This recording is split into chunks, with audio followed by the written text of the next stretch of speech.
Hello, my name is Sophie Green and I'm the author of the Potkin and Stubbs books, and today I have for you some book related exercises that you can do at home. Now these are the Potkin and Stubbs books: Potkin and Stubbs 1, The Haunting of Peligan City, and Ghost Catcher, which is the final one in the series. Now on my website, which is www.sophiegreen.writes.com, I have exercises like the ones we're going to look at today, and also creative writing prompts and book group discussion questions and things like that. So there's plenty on there, but most importantly for this video, there is me reading chapter 1 of Potkin and Stubbs, which we're going to be talking about in a few minutes. So if you haven't read the book, or you need to reread the book or watch the video, then do that first. Okay, so exercise 1 is looking at front covers. Now, the cover here for Potkin and Stubbs book 1 was designed by Nick Stern and illustrated by Karl Mountford. And what I'd like you to look at is what the cover tells you about the story you're going to get inside. So I want you to look specifically at things like the colours that have been used, the tones of the colours. Maybe look at the expressions on the characters' faces and the way that the font they've used, the typeface they've used for the title appears. What kind of read do you think you're going to get from a book cover which looks like this? Because they say don't judge a book by its cover, but actually some of the time you should, because quite a lot of work goes into covers and making sure that it gives the reader a good clue as to what kind of book they will get inside. So that's the first part. See what you can work out about this story from the clues on the cover. Then I'd like you to do the same thing for a book of your own. You might have a book at home, or you could look one up online.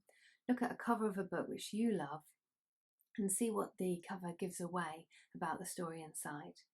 And then finally, I would like you to do a cover of your own. So this could be for a story that you have written or a story that you've read which you think maybe you could do with a different cover. So I want you to think about how you write the title, what kind of colours you're going to use. As many clues as you can, give the reader to what kind of story they're going to be reading when they pick up your book. Now that's exercise 1, a bit of artwork. Exercise 2 is looking at character. Now in chapter 1 of Potkin and Stubbs, we meet Lil Potkin, who's one of the main characters. Lil is an aspiring teenage reporter. What I'd like you to do is have a look at chapter 1 and work your way through it and write down everything you find out about Lil Potkin from that chapter. That's when we're introduced to her. So not just what she looks like, what she's wearing, but also what she's like as a character. What clues are there in chapter 1 as to what Lil Potkin is actually like? And then I would like you to do the same thing for one of your characters. So create a character, and in the very beginning of the story, when you introduce them, give us, the reader, some clues as to what they're like. Now you can do this by describing what they're wearing, what they look like, what their belongings are and how they treat their belongings.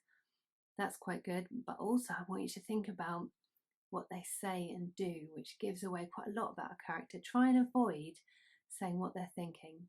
Try and tell us as much as possible by their actions and what they say and how they say it, which is really important.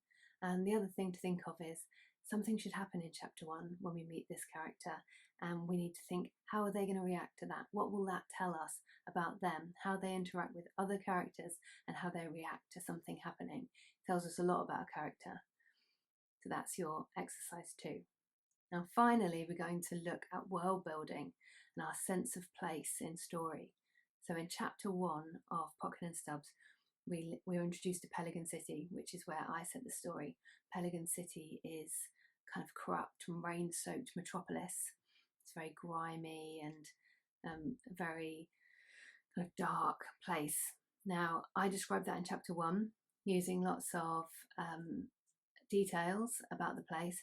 Now I would like you to work your way through chapter 1 and write down what you discover about Peligan City. There are lots of clues from the bus station and also the sort of people who are in the bus station and the way that the city centre is contrasted with the back streets. So have a look, see what clues you pick up about the world of Potkin and Stubbs, and then have a go at writing your own story and describing the place that story is going to be set in. And the important thing with describing a place is not just to describe what the place looks like. It's great to give details and clues away about what a place looks like, and those fine details can really help build a story. But I would like you also to think about things like what the place smells like, what it sounds like, and if there's an atmosphere there, what it feels like. Really try and bring the place alive for your readers so that they can imagine this world which you've set your story in. I hope you enjoy doing these challenges. There are these and more on the website www.sophiegreenwrites.com. Thank you very much, and I hope you enjoy the book.